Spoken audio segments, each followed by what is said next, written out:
Yeah.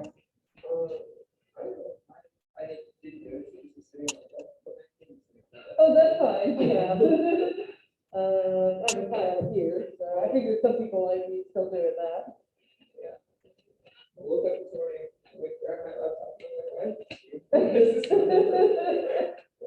No, that's happened to the best of us.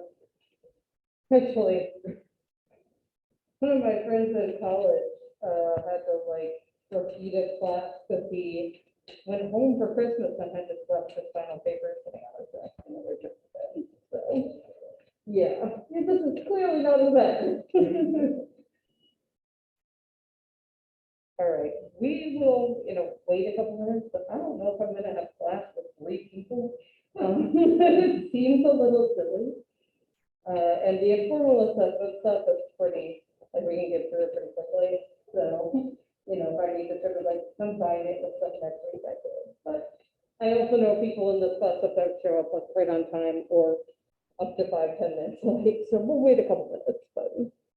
All right, we got 4, so,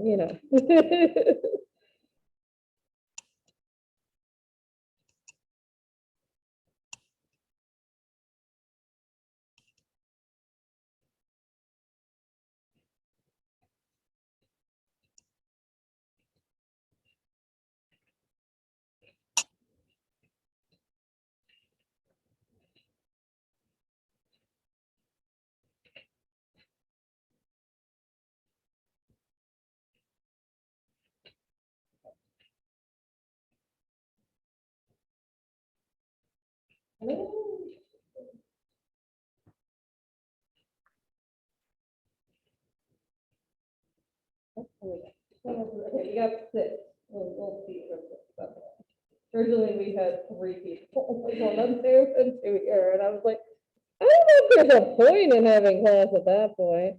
Morning, Haley. Morning.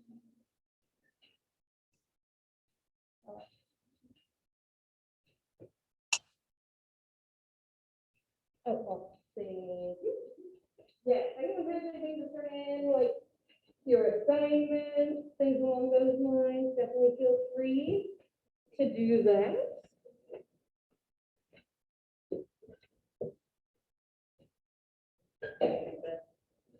I've actually checked in everybody who's here. There's the first time. Alrighty, so today we're going to start talking about informal assessment, which is a really weird term, to be honest. I don't know that your book necessarily has like the most accurate description of this, but respect to the person who has it. Welcome, welcome.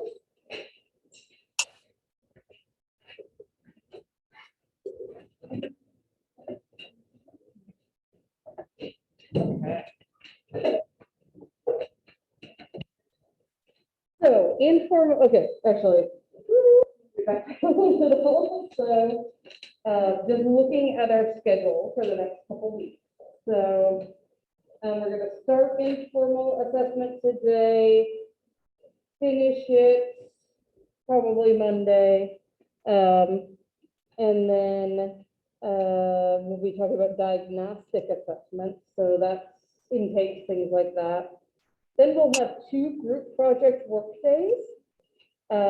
So one of those, well, both of those you can use kind of for either project. You can either get with your group for the poster and collect data, put in your data, whatever you need to do at that point. Or you can get with your partner for the assessment report and catch up on things as well. We will also be either next week or on that Monday after, probably next Friday, week from today, you will be doing interviews on each other as well. So that's a key part of your assessment report. Just to kind of keep you informed of what's happening when Thanksgiving happens. Then we're going to talk about how you write up the report. You'll have exam 4 that will also be take home. And then they'll have one last group project work day before the poster presentation. So we're there, guys. We're on the downward slide. little slow coasting to the end here. But today, like I said, we're gonna focus on informal assessment. Again, I don't necessarily like this term for it because it's not like you're just casually like, you know what, I think maybe today I'll go look at this person's records, right? Like, these are formalized when you're doing them. But I think they hold them this because they're not as like formal as doing something like an interview or the personality questionnaires or the R-bands. So let me go ahead and do this. My hack so everybody can see everything. So informal assessment techniques are subjective. Your book describes them as homegrown, meaning each psychologist can sort of develop his or their own techniques. Reliability, validity, and cross-cultural issues are often lacking. They're essentially what people come up with in their practice or in their research to be like, how do I look at this thing that like nothing exists for, and like just giving a questionnaire isn't going to give me the info I need. But informal techniques can do the following. They can add information to the total assessment process. It can be focused to gather very specific information.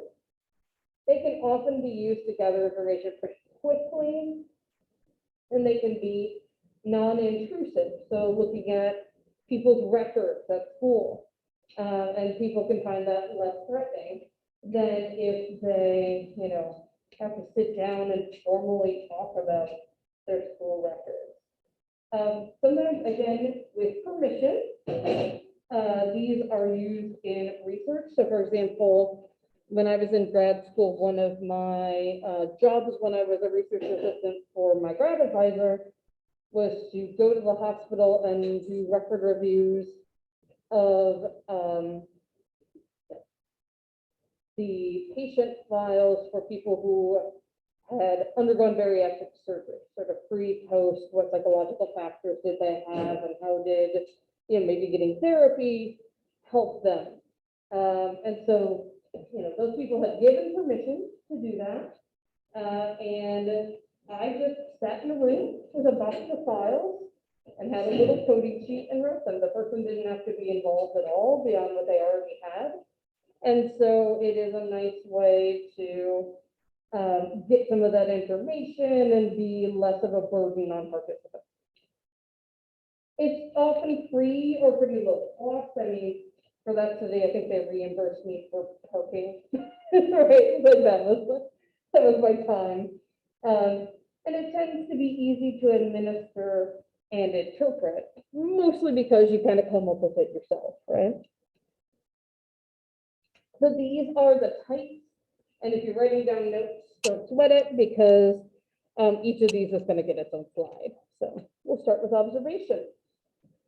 And this is completed by professionals, like teachers perhaps, or significant others like spouses, or there's also self-report, self-observation.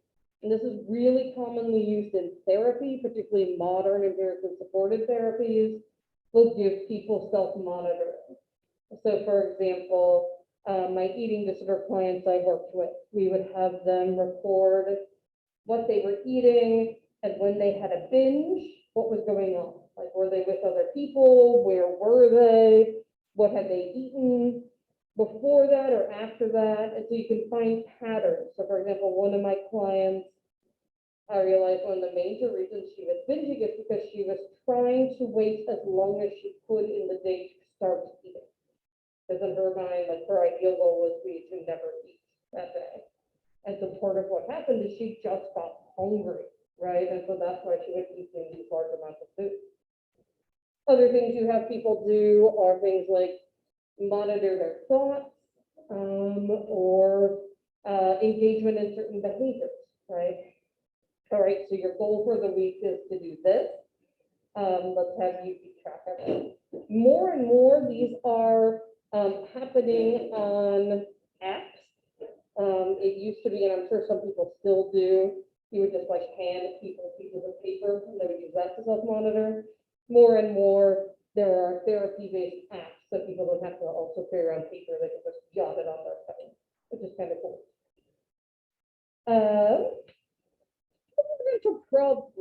Potential problems could you see with all these different types of observations? If you're being observed by a professional versus a significant other versus self-monitoring. Yeah, Aaron. And it was, if you're not very specific, like what monitor, they're not gonna be like it's not gonna be consistent. It's just like this is what I remember. I Right. remember it like 3 hours later. So I remember like 7 minutes late. It's not. Yeah, I think that's a really good point. Yeah, sure. When you observe anything, it freezes the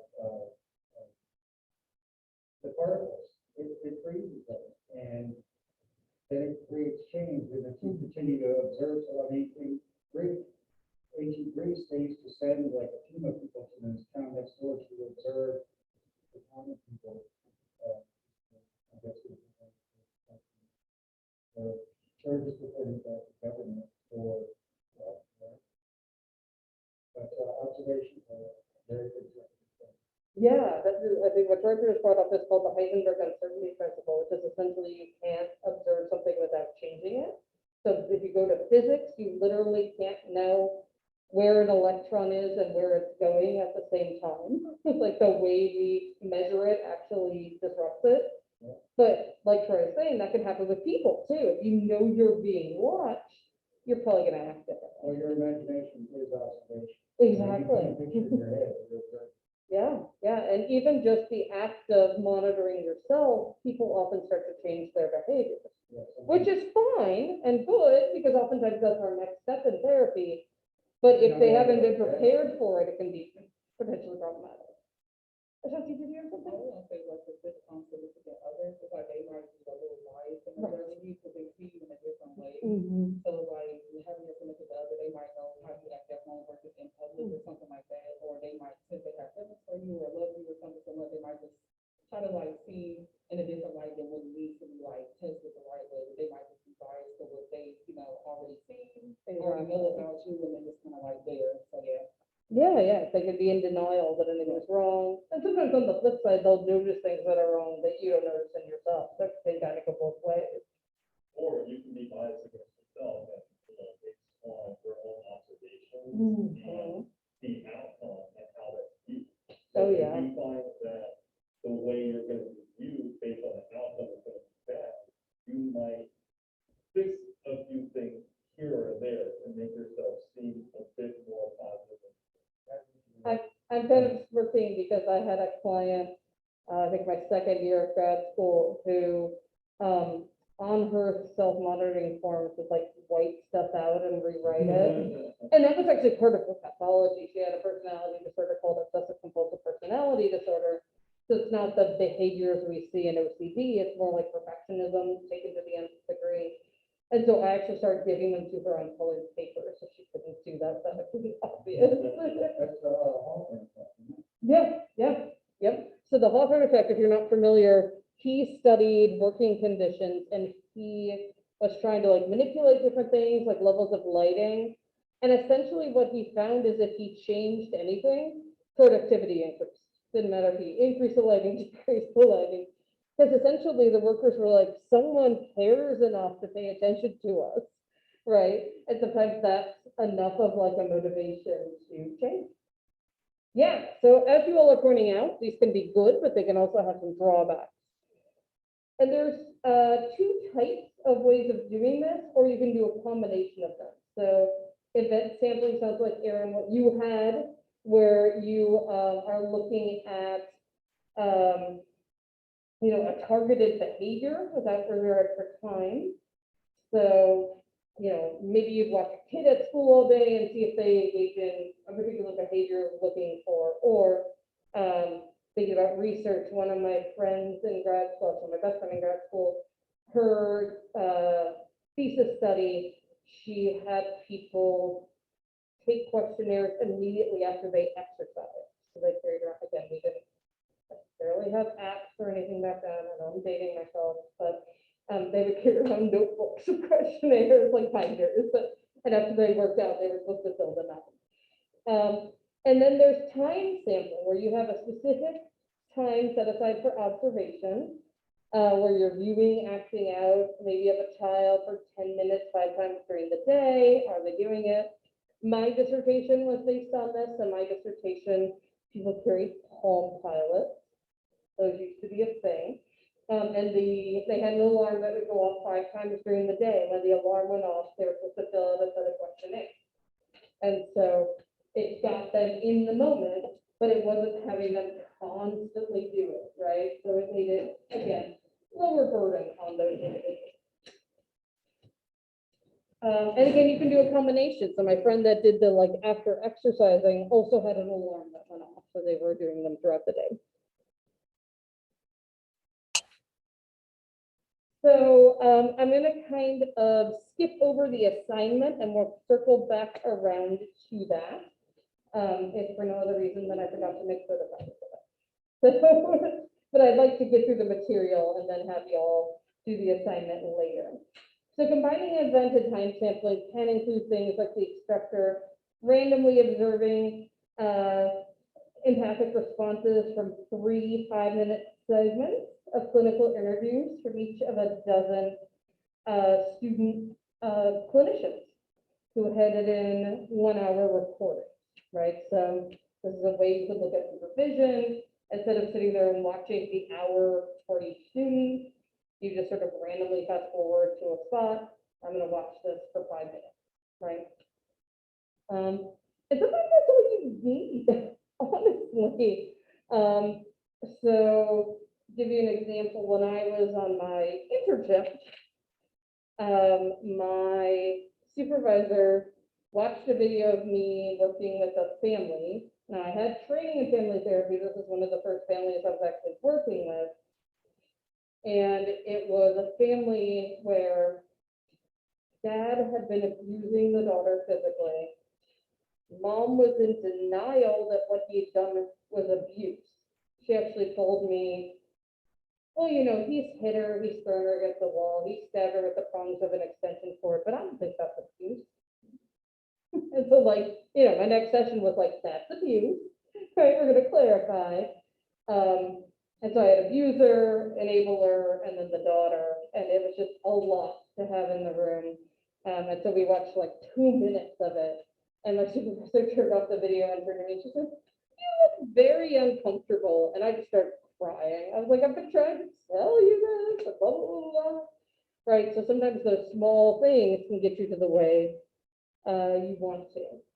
So thinking about how might you want to do those, right? That's one of the things you'll do on this assignment that we'll do Monday.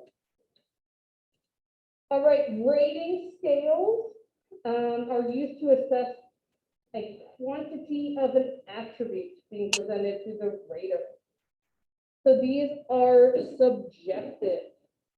And the assessment is based on the rater, again, often either the therapist or the researcher, their inner judgment. So because of that, so this would be like you're sitting and you're watching and you're like, okay, is this person exhibiting behaviors of X, right? So it's sort of like you're doing informal assessment, but you have like a scale you're using as you do it, rather than just being like, check this behavior or not. It's be like, how severe is it, things like that. And so a couple different things can happen here. One is the halo effect. And this is where you rate that person's behavior based on your overall impression of them, rather than what you're actually supposed to be rating them on. So this clinician, student clinician I'm supervising is just awesome in general. So I'm going to rate her high on everything. Even though maybe they consistently come late to sessions with their clients, right? Problematic. So, you know, that halo effect is sort of like if they do one thing well, then you assume you forget the bad things they do, essentially. And again, you could imagine this with a client, right? If it's a client, you feel like it's working really hard, and you have to rate them on something, you might, forget in the moment that, like maybe they're still engaging in self-harm behavior, and that's something you really need to be concerned about.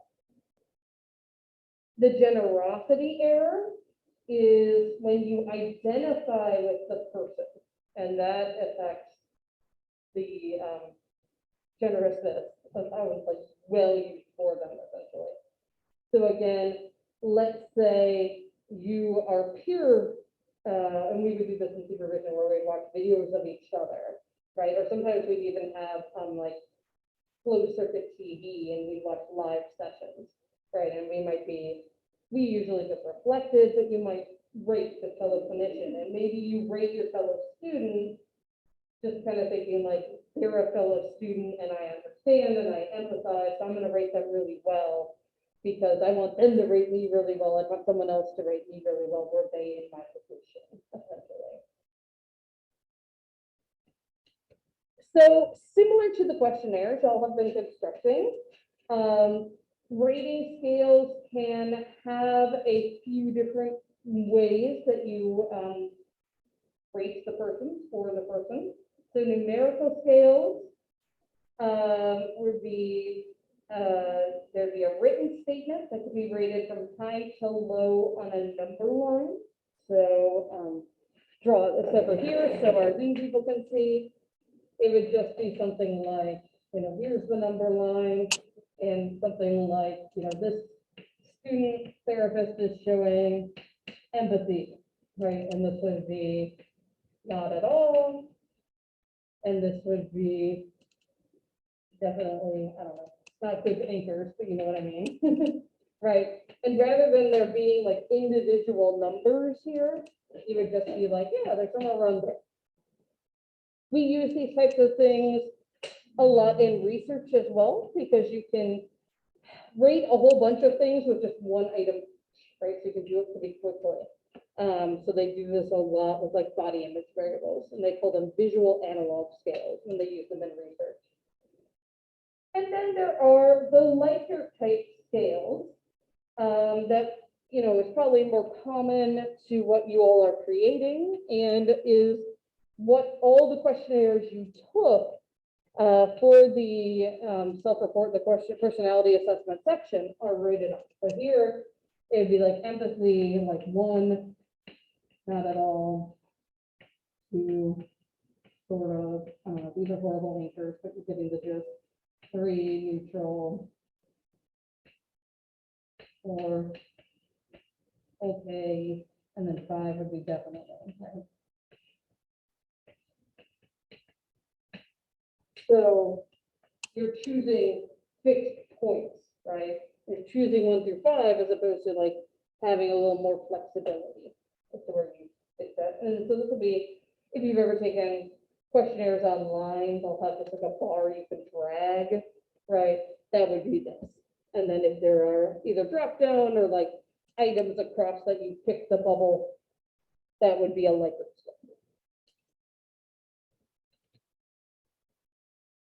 You can also have what's called a semantic differential scale, where you provide a statement followed by 1 or more pairs of words that reflect opposing traits. So here it would be like, which did the clinician exhibit? Empathy versus callousness or something like that.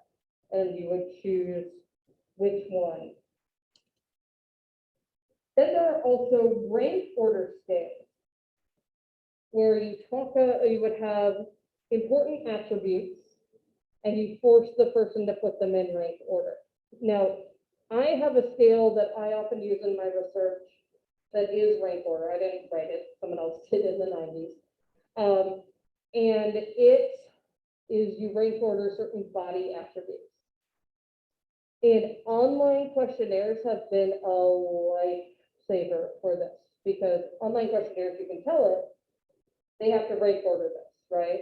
And it forces the people to rank order, they drag and drop, that type of thing. When I used to give this as a questionnaire, people don't understand the concept of rank ordering if they just have to do it. So people use the rank ordering as if it were a Likert scale. And so even though, there's 10 items, and in theory they should be labeled 1 through 10, there'd be like 5 3s, right? So it's really funny because the publication I have based on my master's thesis has a lot of citations, and not exclusively for, but partially because I have this footnote where I talk about having to exclude 25% of my data because people don't know how to rank order on this particular scale.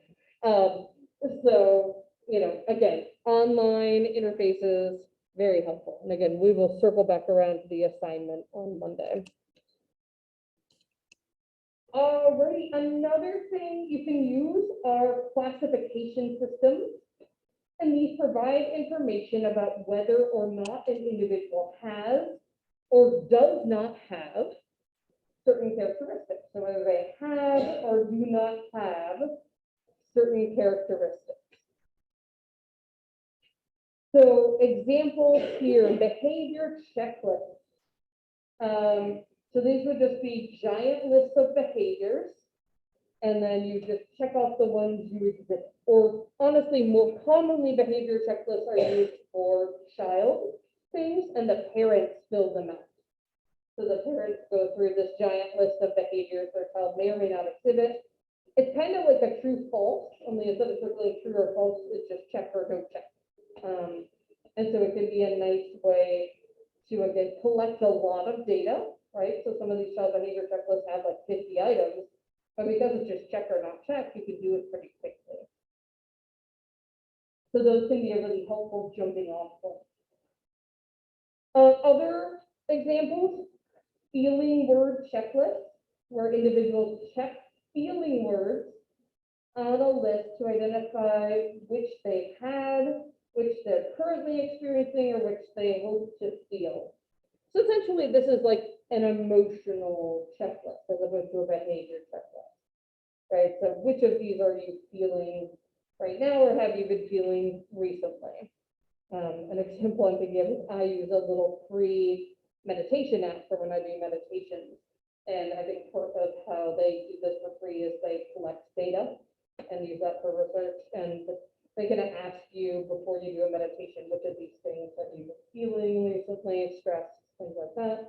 And then there's some behaviors as well, like have you been having art sleeping? Then there are other ones that are really only limited by our imaginations. So asking clients to examine and choose items that represent their irrational thoughts, for example. An individual conducting a career assessment might check the jobs that look appealing to them. An elderly person might look at a list of barriers to living independently. Right, maybe difficulty with getting out of the bathtub, or visual impairment, things along those lines, right? So these are pretty easy to construct, and some of them have been standardized, like that child behavior checklist I mentioned to you. It's actually called the child behavior checklist. It has a lot of research behind it. But you could imagine whipping one of these up for a particular client. Environmental assessments, now we're getting at looking at the whole situation, right, rather than just the person. So this is collecting information from a client's home, school, or workplace, usually through either observation or self-report. This is more systems-oriented, where you're getting information about the systems in which the clients reside. So, what's going on with their family dynamic? Do they have social support? Things along those lines. And this is more naturalistic than having someone do a bunch of questionnaires in an office, right? And again, we already know there are advantages to that as well. This can be really eye-opening because in the office, clients sometimes present a distorted impression of themselves based on the fact that maybe the clinician is inaccurately perceiving them, or maybe they're embarrassed about revealing certain information. They're trying to make themselves look good. So oftentimes you see someone in their natural setting, this can make it different. And there are ways you can kind of replicate this in a clinic setting. So people will do, for example, if you're doing child custody cases, you might have like a playroom with one of those one-way mirrors that you can look through and see how the parent interacts, right? And if, when the parent's being observed, they can't like hold it together enough not to like yell at their child, right, unnecessarily, problem, right? All right, so we're gonna go through these types in more detail here. So direct observation, where you would be actually visiting their home, their classroom, their workplace, or whatever other important setting there are. I would say the most common one of these for kids tends to be observing in the classroom. So, people will, sit in the back of the classroom, or some classrooms even have those one-way mirrors, and be observing a particular child for part of the assessment. If you're something like a social worker, for example, you might do home visits, depending on things. You can discover really important information about the client that you rarely uncover when they're just like in a sterile office setting with you. Then there are situational tests, and these are real to life situations to examine how an individual is likely to respond in these contrived situations that are supposed to replicate a natural situation. So the clearest example of this would be role playing, right? So we do this, for example, as first year grad students in clinical. We had a class that was entirely role playing different, potentially awkward or dangerous situations with a client. Or you're working with a client and you want to help them start to learn certain behaviors, you might engage in a role play with that, right? So I had a client who had a lot of problems with lack of assertiveness. So there are actually things you can do for assertiveness training, and as part of that, we would practice. So I would be her landlord, right? And she'd have to pretend she had to go to me to like talk about the rent. And so you practice that. Or this is really common with people with social anxiety. You have them just practice basic interactions. And once they get comfortable with a therapist, you might assign them to like talk to the clinic secretary or another therapist you bring in to start to widen that out. Then sociometric instruments are maps of the relative position of an individual within a group. These are often used to determine the dynamics of individuals within a group, organization, or institution. So sometimes these end up being like a family tree type thing where you help the client kind of figure this out and how they relate to other people and how that's affecting their lives. Then there's comprehensive assessment of school environments information management system. So here's an example of a standardized one, right? They are, and again, that's why I don't necessarily like that this chapter is called informal assessment, because some of them are standardized, have a lot of research behind them. I don't really think there's anything informal about that, right? But so the case IMS assesses the entire school environment and climate through self-report surveys of students, parents, teachers, and the principal. So this is looking at the school overall. And then that information might be used later on to help inform individual students. IEP, for example. There's the behavioral rating, inventory of executive functioning preschool. And this is for use by teachers and parents to assess preschool age children for cognitive, behavioral, and emotional functioning. So it's geared for kiddos age 2 to 6. The emotional or behavior disorder scale revised is again used at home or school.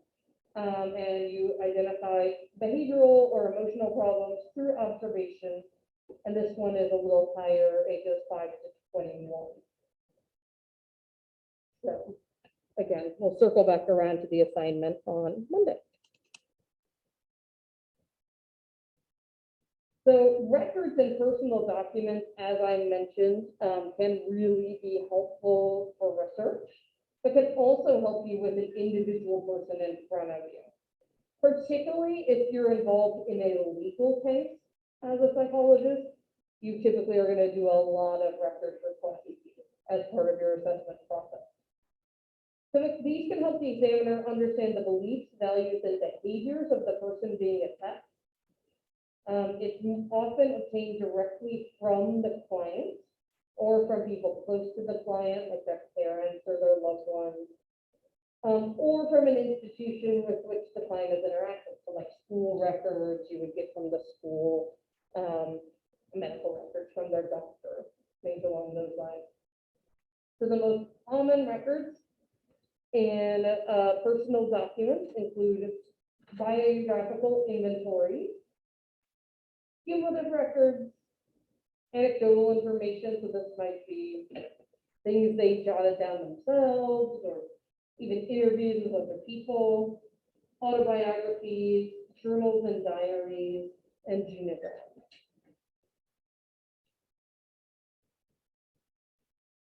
Now, the other place informal assessment can come into play is in the workplace. So if you're doing something like performance-based assessment. This is the evaluation of an individual using a variety of informal assessment procedures that are based on real-world responsibilities. So I'll say that again because it's kind of worrying. The evaluation of an individual using a variety of informal assessment procedures that are often based on real-world responsibilities. This is an alternative to standardized testing that heavily assesses cognitive skills, and it should be as predictive as standardized testing. You can also do this in a school setting, and it can lessen racial differences inherent in some of the tests we've talked about before, so some of the cultural issues.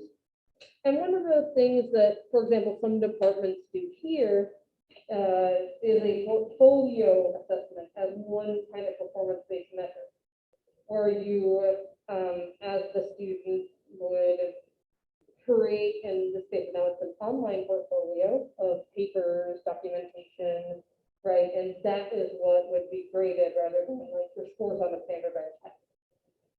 And that would demonstrate competencies in a wide range of areas. So, for example, again, the author of your book or the authors of your book are school counselor educators. And so they give an example of what a portfolio should look like for a student in one of those programs. So you could have your resume or CV for Bill and Lisa. Videos of their work with clients, right? Maybe a paper highlighting the student's view of human nature. Demonstration of ways that the student shows commitment to not only their studies, but to the field of counseling. A sample test report written by the student. So like you all are going to write for one of your final projects. And maybe student projects. So the examples they give on building a multicultural environment in schools and setting up comprehensive school counseling programs. And certainly, like when I applied for my internship, we had to do something like this. And I think it's more standardized now, but when I applied, like different places would ask you for different things. Like some wanted research samples because they incorporated research into the internship. Some wanted sample reports, things along those lines.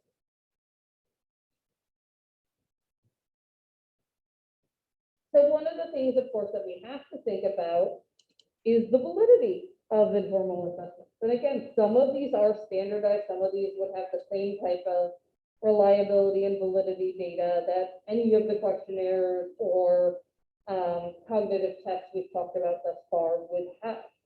But some of them, as I said, are just homegrown, like the person just comes up with them. So part of the validity is how well that person who came up with it is defining what they're actually assessing, right? So if we think about like operational definition, right? What are we actually measuring, right? And what all is in that concept. So for example, if we wanted to look at behaviors related to depression in a client, and all we included was like, looks sad, right? It's like we're missing a lot of important symptoms, like, talking very slowly, moving very slowly, seeming not to have very much energy, things along those lines. Or if you're concerned about acting out behavior of the child, you need to actually define which behaviors are acting out, right? Is it squirming in their seat? Is it getting up and being disruptive? Is it hitting other kids, right? Does it include pushing, interrupting, making inappropriate nonverbal gestures, withdrawing in class? Does it only include inappropriate behaviors in class, or does it also include the hallway, the playground, field trips at home, right? So you need to really operationalize it for yourself before you create this informal measure. As we know from all of our past statistics talk, there's an intimate relationship between validity and reliability. The better we define the behavior assessed, so the more precise we are with those operational definitions and with coming up what we're actually looking for, the more reliable our data will be. So basically, this is a little bit of the opposite of what we've talked about with traditional tests. Traditionally, we say if they're reliable, that's going to affect their validity, right? And in this case, like, it has to be valid in order to be reliable, essentially. Like, if you come up with, again, just a measure of depression, that's like, they look sad, right? Like, that's not going to get you the information you need, because there are going to be times where even someone who's very depressed smiles or laughs, right? And then inter-rater reliability is something we want to think about. So if you are doing this type of assessment, say for a research project, you would have more than one person rate the behavior. Either two people watching it directly, or you'd record it and someone would go in and assess the recording. And so one of the things we want to look at is 2 or more raters who understand the behaviors that are being assessed with this informal assessment would both look at it and fill out the same rating. We then hope that those 2 people agree with each other, right? And so with inter-rater reliability, kind of similar to alpha, that internal consistency we've been talking about, you want it in the 0.8 range or higher, because that is considered good. They give another example. Again, he is a counseling trainer, so our other examples are related to that. So maybe you have just a recording of a client, and then you have the student respond to that recording. And maybe you're looking for empathy. And then 2 highly trained raters would rate the student's responses from low empathy to high empathy on a scale. And we would hope, again, that those are similar and have high inter-rater reliability. However, in reality, having 2 or more raters rarely happens because time, cost, things along those lines.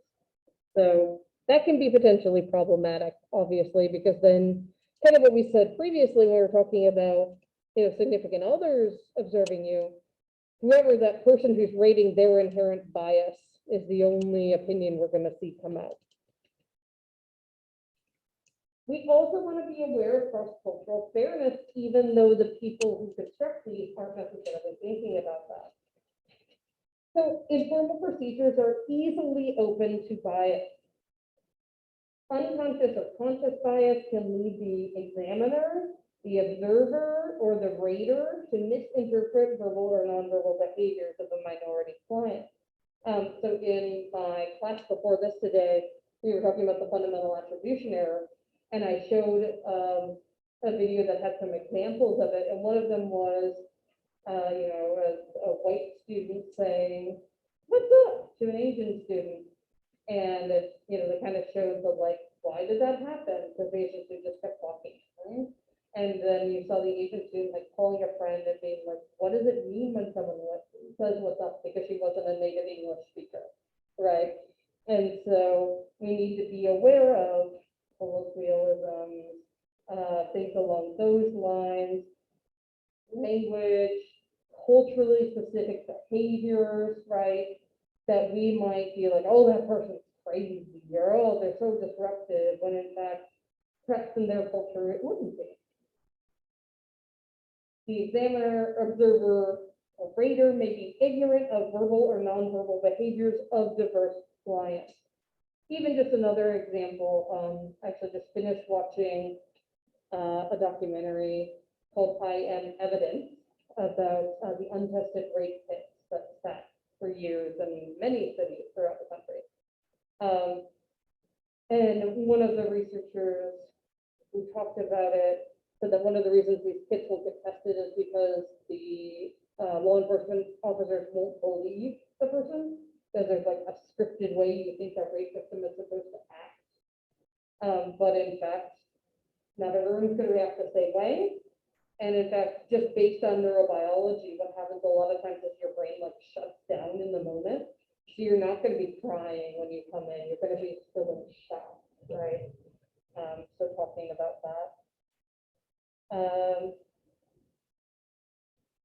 And again, because informal assessments are uniquely geared towards those specific client behaviors, you can pick and choose what to focus upon. So in some ways, it's easier to adapt these to individual clients and adapt to their cultural circumstances. So that can have the benefit of adding sharpened focus to the understanding of the individual. So again, in theory, not always, but in theory, it could be more culturally sensitive. The other thing we always want to think about is practicality. Their practical nature really makes them particularly useful.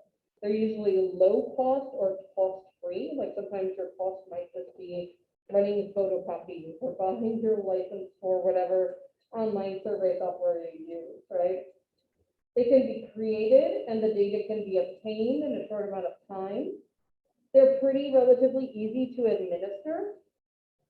And with, again, the exception of cultural bias and needing to think about that, they can be fairly easy to interpret. Like the person's doing this behavior or they're not.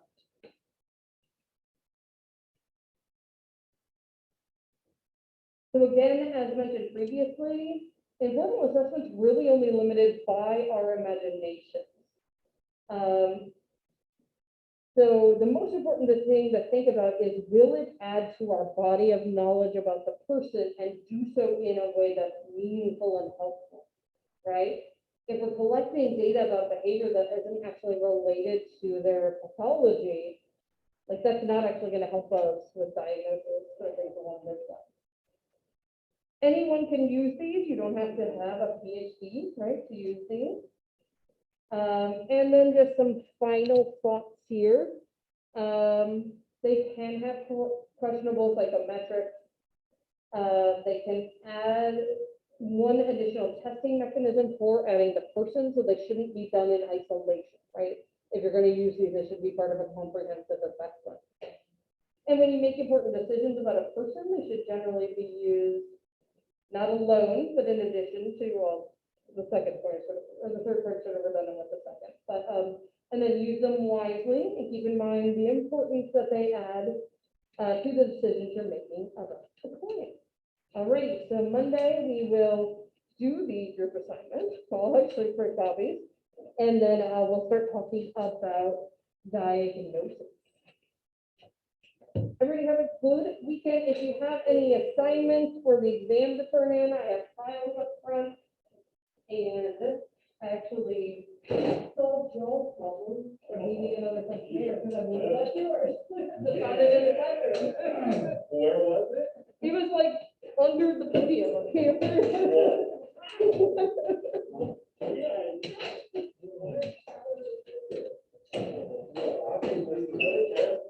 Well, you know what? Absolutely.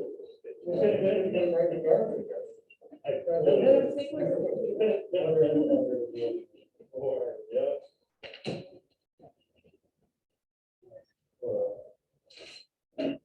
We're still kind of looking. Thank you. Yeah. Yes.